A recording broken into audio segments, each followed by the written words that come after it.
हम पढ़ने जा रहे हैं the Bharatiya Nagarik Suraksha Sanhita chapter 13th information to the police and their power to investigation. इस वीडियो में हम जानेंगे कि एफआईआर कैसे की जाती है, किस तरह से उस एफआईआर को रिकॉर्ड किया जाता है, जो कि हमारे सेक्शन 154 सीआरपीसी था, अब बन गया है सेक्शन 173 ऑफ भारतीय नागरिक सुरक्षा संहिता। तो जब भी आप एफआईआर करवाने जाएंगे तो आप कौन से सेक्शन में करवाएंगे? Section 173 of the Bharatiya Nagarik Suraksha Sanhita. Information to the police officer and their power to investigation. Chapter 13 है कि इंफॉर्मेशन दिया जाना पुलिस ऑफिसर को, और पुलिस ऑफिसर की क्या पावर होगी इन्वेस्टिगेशन करने की। तो इंफॉर्मेशन इन कॉग्निजेबल केसेस, सबसे पहले हमें पता होना चाहिए कि कॉग्निजेबल केस कौन से होते हैं। जैसे कि सेक्शन की हेडिंग है कि इंफॉर्मेशन इन कॉग्निजेबल केसेस। तो पहला क्वेश्चन यही बनता है कि कॉग्निजेबल केस कौन से होते हैं। तो कॉग्निजेबल केसेस की बात करें तो सेक्शन 2 में इसकी डेफिनेशन दी हुई है। सेक्शन 2G बताता है कॉग्निजेबल ऑफेंस कौन से होते हैं, जैसा कि आपको स्क्रीन पर दिखाई दे रहा है। कॉग्निजेबल ऑफेंस कौन से होते हैं, ये क्वेश्चन प्रिलिमिनरी एग्जामिनेशंस में भी आता है। ये भी पूछा जाता है कहाँ पे दिया गया है, तो 2 के क्लोज जी में दिया गया है, सेक्शन 2 क्लोज जी में दिया गया है। cognizable offense means an offense for which, and cognizable case means a case in which a police officer may, in accordance with the first schedule or under any other law, for the time being enforce arrest without warrant, जिसमें police officer बिना warrant के गिरफ्तार कर सकता है। तो पहला तो ये समझ में आता है कि कॉग्निजेबल ऑफेंस कौन से होते हैं, जिसमें पुलिस ऑफिसर विदाउट वारंट गिरफ्तार अकॉर्डिंग टू फर्स्ट स्केड्यूल। अब फर्स्ट स्केड्यूल क्या है वो मैं आपको बता देती हूँ कि सभी को ये तो पता चल रहा है कि भाई कॉग्निजेबल ऑफेंस वो होते हैं जिसमें पुलिस ऑफिसर बिना वारंट के गिरफ्तार कर सकते हैं, यानी arrest without warrant according to first schedule. तो यही क्वेश्चन आता है। फर्स्टली तो क्वेश्चन यही आता है कि कॉग्निजेबल ऑफेंस होते कौन से हैं और उसमें गिरफ्तारी कैसे होती है। तो कॉग्निजेबल ऑफेंस में बिना वारंट के गिरफ्तारी होती है। फर्स्ट स्केड्यूल ये आपकी जो भारतीय नागरिक सुरक्षा संहिता है उसके लास्ट में दिया होता है एक स्केड्यूल, जहाँ पे कॉलम नंबर 1 में सेक्शंस दिए होते हैं, ऑफेंसेस दिए होते हैं, कॉलम 3 में पनिशमेंट और कॉग्निजेबल और नॉन कॉग्निजेबल ऑफेंस बताए होते हैं कॉलम 4th में, बेलेबल और नॉन बेलेबल बताए होते हैं कॉलम 5th में, और बाय व्हाट कोर्ट ट्रायबल यानी कौन सी कोर्ट ट्रायबल करेगी वो दिया होता है कॉलम नंबर 6 में। तो स्टूडेंट्स, कॉग्निजेबल ऑफेंस और नॉन कॉग्निजेबल ऑफेंस, एक पुलिस ऑफिसर जो होते हैं उनको भी सारे सेक्शन आईपीसी के याद नहीं होते, भारतीय न्याय संहिता के। तो वो भी इस स्केड्यूल को चेक करेंगे, स्केड्यूल में जाएंगे, वो 4th कॉलम में देखेंगे जो भी ऑफेंस है उसका सेक्शन देखेंगे। उसके बाद में वो 4th कॉलम देखेंगे कि क्या ये ऑफेंस कॉग्निजेबल है और नॉन कॉग्निजेबल है। तो उसके बाद में ही वो इसमें बिना वारंट के गिरफ्तार कर सकते हैं। जैसे क्रिमिनल कॉन्स्पिरेसी की है किसी ने, तो वो नॉन कॉग्निजेबल ऑफेंस है, तो वहां वो बिना वारंट के गिरफ्तार नहीं करेंगे। अगर किसी व्यक्ति ने रेप किया है तो वो कॉग्निजेबल ऑफेंस है, तो कॉग्निजेबल ऑफेंस में वो बिना वारंट के गिरफ्तार कर सकते हैं। तो ये कुछ मैं आपको इलस्ट्रेशंस बता रही हूँ कि भाई किस तरह से कॉग्निजेबल नॉन कॉग्निजेबल का पता चलता है। क्योंकि एक पुलिस ऑफिसर भी हमारी तरह, उनका भी मेमोरी का स्टेटस हमारी तरह ही होगा कि इतना तो सभी को याद नहीं होता। तो वो एक फर्स्ट स्केड्यूल को ओपन करेंगे और वहां जाके देखेंगे कि अच्छा कॉग्निजेबल ऑफेंस है तो फिर हम इसमें बिना वारंट गिरफ्तार कर सकते हैं। तो स्टूडेंट्स, ये चीज़ आपको पता होनी चाहिए क्योंकि कई बार इंटरव्यू में ये क्वेश्चन पूछ लिया जाता है कि कॉग्निजेबल ऑफेंस कौन से कॉलम में दिए गए हैं। तो 4th कॉलम में दिए गए हैं। अगर पूछ लिया जाता है नॉन बेलेबल कौन से में दिए गए हैं, 5th कॉलम में, कहाँ से पता चलेगा कि कोई कोर्ट ट्रायल करेगा या नहीं करेगा, किस कोर्ट के द्वारा ट्रायल किया जाएगा, कॉलम 6 के अकॉर्डिंग। तो ये कुछ कॉलम आपके एग्जाम में पूछे जा सकते हैं, कई बार प्री में भी पूछ लेते हैं, कई बार इंटरव्यू में भी पूछ लेते हैं। तो ये आपको पता होना बहुत ज़रूरी है। और इसी तरह से हम अपने सेक्शन 173 पर आ जाते हैं वापस से, जिसमें हमने पढ़ा था कि एफआईआर कौन से मामलों में कराई जाएगी? कॉग्निजेबल मामले। कॉग्निजेबल ऑफेंस कहाँ दिए गए हैं? डेफिनेशन में ये आपको दिए गए हैं 2G में, और उसके अलावा आपको स्केड्यूल में बताए गए हैं कॉलम नंबर 4 में। अब हम आते हैं, हमें ये तो पता चल गया कि कॉग्निजेबल ऑफेंस होते कौन से हैं। अब हम जानेंगे कि कॉग्निजेबल ऑफेंस में एफआईआर कैसे रिकॉर्ड की जाती है। तो every information relating to the commission of cognizable offense irrespective to the area where the offense is committed। हमें ये नहीं देखना है कि ये कौन से एरिया में ऑफेंस कमिट किया गया है, हमें तो बस ये देखना है कि कॉग्निजेबल ऑफेंस है। May be given in orally or electronic communication to an officer in charge of a police station and if given। देखिए, कॉग्निजेबल ऑफेंस में आपको इंफॉर्मेशन मिलती है, किस तरह से मिल सकती है? या तो वो मिल सकती है आपको ओरली या इलेक्ट्रॉनिक रूप से। तो क्वेश्चन आता है कि क्या कॉग्निजेबल ऑफेंस में ओरली दी जा सकती है इंफॉर्मेशन? बिल्कुल दी जा सकती है। क्या इलेक्ट्रॉनिक कम्युनिकेशन के थ्रू दी जा सकती है? बिल्कुल दी जा सकती है। ये जो है हमारे नया ऐड किया गया है। अगर इंफॉर्मेशन आपको ओरली दी जा रही है, ओरली इंफॉर्मेशन दी जा रही है, तो क्या प्रोसेस होगा? इलेक्ट्रॉनिक रूप से दी जा रही है तो क्या प्रोसेस होगा, ये पढ़ेंगे। क्योंकि एग्जाम में यही आ सकता है आपके क्वेश्चन। पहले तो किस प्रकार दी जा सकती है? ओरली और इलेक्ट्रॉनिक रूप से दी जा सकती है। कॉग्निजेबल ऑफेंस में इंफॉर्मेशन कौन से सेक्शन में रिकॉर्ड की जाएगी? सेक्शन 173 में। जो भी मैं क्वेश्चंस बोल रही हूँ ये पेपर में आते हैं, तो आप इनको नोट डाउन कर लें।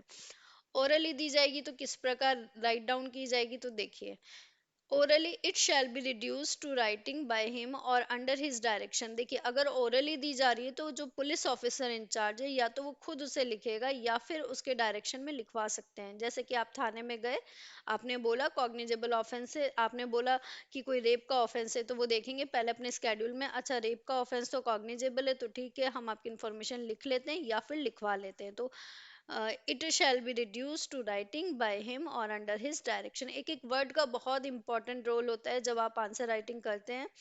तो एक एक वर्ड इंपॉर्टेंट होता है, और अगर आप पढ़ भी रहे हैं तो उस टाइम भी इंपॉर्टेंट होता है, क्योंकि उससे प्री का क्वेश्चन बन सकता है। And be read over to the informant. देखिए, वो आपकी इंफॉर्मेशन को या तो खुद लिखेंगे या फिर अपने किसी कांस्टेबल वगैरह से लिखवाएंगे, तो अंडर हिज डायरेक्शन लिखवाई जाएगी। And be read over to the informant, और आपको पढ़कर सुनाई जाएगी। And every such information whether given in writing or reduced to writing as foresaid shall be signed by the person giving it। यानी कि firstly आप आए, आपने ओरली इंफॉर्मेशन दी, उन्होंने खुद लिखी या फिर अपने डायरेक्शन में लिखवाई, और उसके बाद में इस इंफॉर्मेशन को पढ़कर सुनाया जाएगा इंफॉर्मेंट को, जो भी व्यक्ति आकर के उसको लिखवा रहा है उसको, और फिर ऐसे व्यक्ति के साइन उस पर लिए जाएंगे। अब क्या होगा जब इलेक्ट्रॉनिक रूप से कम्युनिकेशन हुआ है? तो इलेक्ट्रॉनिक रूप से कम्युनिकेशन हुआ है तो उसे 3 दिन में साइन किया जाएगा। देखिए, by electronic communication it shall be taken on record by him. आपने इलेक्ट्रॉनिक रूप से दी, उसने अपने रिकॉर्ड्स में ले ली, on being signed within the 3 days by the person giving it. जो भी व्यक्ति ऐसी इंफॉर्मेशन देता है उसके द्वारा 3 दिन में उसको साइन किया जाएगा। And the substance thereof shall be entered in a book to be kept by such officer in such form at the state government may by rules prescribed in this behalf। State government ने इसके behalf पर जो भी rules बनाए हुए हैं उनको ध्यान में रखते हुए अपनी रिकॉर्डेड बुक में वो इसको रिकॉर्ड करेगा। जो भी उनकी बुक होती है स्टेट गवर्नमेंट से दी गई होती है, उसमें वो इस तरह की इस इंफॉर्मेशन को रिकॉर्ड करते हैं। किसके अकॉर्डिंग? स्टेट गवर्नमेंट के जो प्रिस्क्राइब्ड फॉर्मेट होता है, जो रूल होता है, उसके अकॉर्डिंग। अब इसमें एक प्रोवाइडेड दिया हुआ है, ये प्रोवाइडेड एग्जाम्स के पॉइंट ऑफ व्यू से बहुत ही इंपॉर्टेंट है। इसके अकॉर्डिंग अगर मान लीजिए रेप से रिलेटेड मामला है, किसी महिला से रिलेटेड मामला है, तो वहाँ इंफॉर्मेशन कैसे लिखी जाएगी? वहाँ जो इंफॉर्मेशन लिखी जाएगी वो वुमन पुलिस ऑफिसर के द्वारा या फिर वुमन ऑफिसर के द्वारा। दोनों ही वर्ड इंपॉर्टेंट है, क्योंकि प्री में क्वेश्चन आ सकता है, तो आपको दोनों वर्ड पता होना चाहिए, और जब आप आंसर राइटिंग कर रहे हैं मेंस के लिए तभी भी आपको पता होना चाहिए। अगर आपसे पूछ लिया कि क्या केवल वुमन पुलिस ऑफिसर ही लिख सकती है, तो ऐसा नहीं है, कोई भी एनी वुमन ऑफिसर लिख सकती है। ठीक है। एक बार पढ़ देती हूँ मैं से। Provided that if the information is given by the woman against whom an offense under section 64 to section 674 75 76 77 64 से लेकर 71 में कोई ऑफेंस हुआ है, या 74 से लेकर के सेक्शन 79 और 124 भारतीय न्याय संहिता 2023 का ऑफेंस हुआ है, तो कोई भी ये गलती ना करे। कई बार हमसे भी हो जा रही है क्योंकि नया एक्ट आया है, आईपीसी बोल देते हैं, आईपीसी नहीं, यहाँ पे भारतीय न्याय संहिता आपको आंसर राइटिंग में मेंशन करना है। Is alleged to have been committed और अटेम्प्ट, अगर भारतीय न्याय संहिता की धारा 64 से लेकर के 71 या 74 से लेकर 79 और 124 में कोई ऑफेंस कमिट किया गया है या फिर अटेम्प्ट किया गया है, then such information shall be recorded by a woman police officer और वुमन ऑफिसर। तब ऐसी इंफॉर्मेशन किसके द्वारा लिखी जाएगी? वुमन पुलिस ऑफिसर या फिर वुमन ऑफिसर के द्वारा।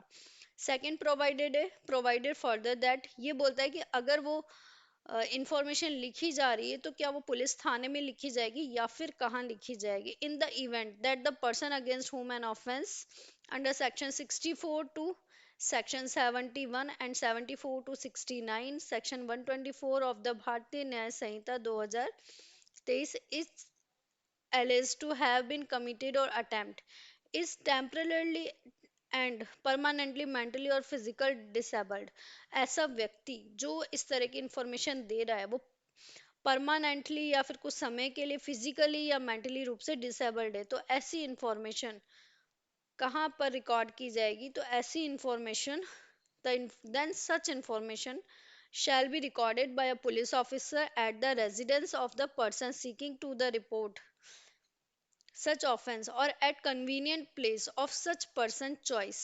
तो उसके रेजिडेंस पे की जाएगी या फिर उसके लिए कन्वीनियंट प्लेस जो होगा वहां पर की जाएगी, in the presence of an inspector और a special educator as the case में बी। किसकी? स्पेशल एजुकेटर की अटेंडेंस में, यानी कि स्पेशल एजुकेटर वहां पर होना चाहिए, और इंटरप्रीटर, इंटरप्रीटर और स्पेशल एजुकेटर की उपस्थिति में ये जो रिकॉर्ड की इंफॉर्मेशन है रिकॉर्ड की जाएगी। The recording of such information shall B videograph, और इस तरह की इंफॉर्मेशन का क्या करना चाहिए? किया जाएगा वीडियोग्राफी। अब देखिए पुलिस ऑफिसर इंचार्ज की एक ड्यूटी भी होती है कि अगर इस तरह की कोई इंफॉर्मेशन रिकॉर्ड की जा रही है डिसेबल्ड पर्सन की, ये जो क्लोज में दी गई है, इस तरह की कोई इन्फॉर्मेशन अगर रिकॉर्ड की जा रही है तो मजिस्ट्रेट के बयान तुरंत करवाए जाने चाहिए, यानी उसको मजिस्ट्रेट को इन्फॉर्मेशन देनी होती है, उसकी ड्यूटी होती है, और उस वक्त मजिस्ट्रेट को भी बुला लिया जाता है। तो the police officer shall get the statement of the person recorded by a magistrate under clause a of subsection 6 of section 183 as soon as possible. ये जो सेक्शन है ये सीआरपीसी में 164 मजिस्ट्रेट के बयान आपने बहुत पढ़ा होगा, ये अब हो चुका है 183 के बयान, ठीक है। A copy of the information as recorded under subsection 1 shall be given forthwith free of cost to the informant or to the victim। आपकी इंफॉर्मेशन लिख ली गई है, एफआईआर जिसे आप बोलते हैं फर्स्ट इंफॉर्मेशन, तो इस तरह की कॉग्निजेबल ऑफेंस में इंफॉर्मेशन लिखने के बाद उसकी एक कॉपी फ्री ऑफ कॉस्ट दी जाएगी इंफॉर्मेंट को या फिर विक्टिम को। तो ये क्वेश्चन बनता है कि क्या ऐसी कॉपी फ्री ऑफ कॉस्ट दी जाएगी? बिल्कुल दी जाएगी। किसको दी जाएगी? इंफॉर्मेंट को और विक्टिम को, without prejudice to the provisions contained in section 175। यानी सेक्शन 175 में जो भी प्रोविजंस दिए गए हैं उन पर प्रभाव डाले बिना, सेक्शन 175 में क्या दे रखा है? पुलिस ऑफिसर की पावर दे रखी है इन्वेस्टिगेशन की कॉग्निजेबल ऑफेंस में, ठीक है। तो ये भी बहुत इंपॉर्टेंट सेक्शन है। 175 पुलिस ऑफिसर की पावर है कॉग्निजेबल ऑफेंसेस में इन्वेस्टिगेशन की। तो without prejudice to the provision contained in section 175 on receipt of information relating to the commission of any cognizable offence which is made punishable for 3 years or more but less than 7 years, the officer in charge of the police station may with the period permission from prior permission from an officer not below the rank of deputy superintendent of police, considering the nature and gravity of the offence. देखिए, अगर कोई offence हुआ है जो 3 years से अधिक का है लेकिन 7 वर्ष से कम का है, तो वहां पर डीएसपी की परमिशन ली जाएगी। ऐसा ऑफिसर जो कि डीएसपी से कम का नहीं हो, उसकी परमिशन ली जाएगी। कंसीडर किया जाएगा nature and gravity of the offence. First, अगर वो proceed to conduct preliminary inquiry to ascertain whether there exists a prima facie case for proceeding in the matter within period of 14 days। अगर उसको prima facie है या नहीं, इस बारे में उससे डिस्कस किया जाएगा और इस बारे में इंक्वायरी की जाएगी, प्रारंभिक जांच की जाएगी।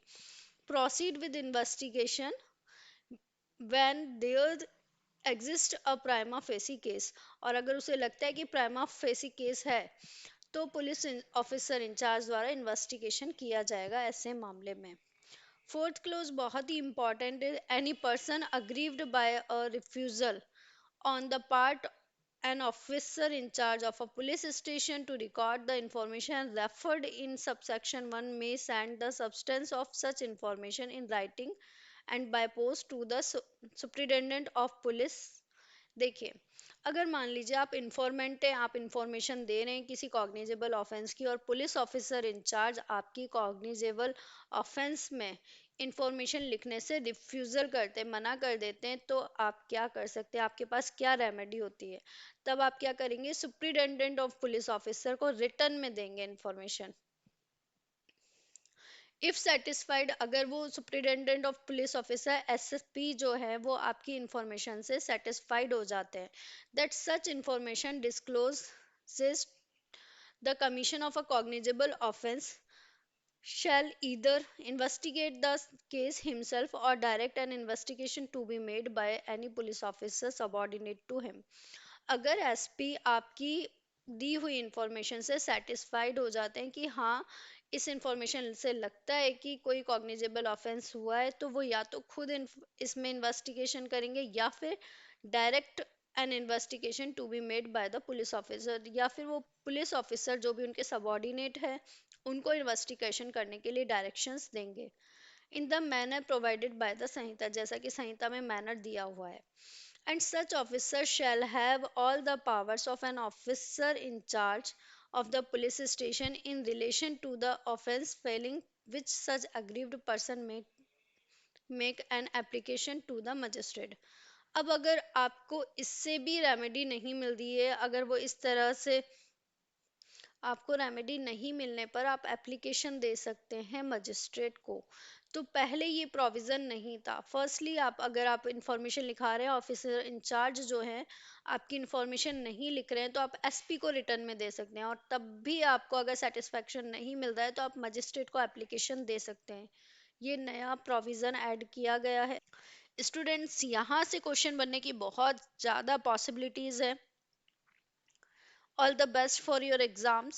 सेक्शन 173 हमने आज के क्लोज में, आज के वीडियो में रिकॉर्ड किया है आपके लिए, और आप आगे के सेक्शंस पढ़ने के लिए चैनल के साथ बने रहें। All the best.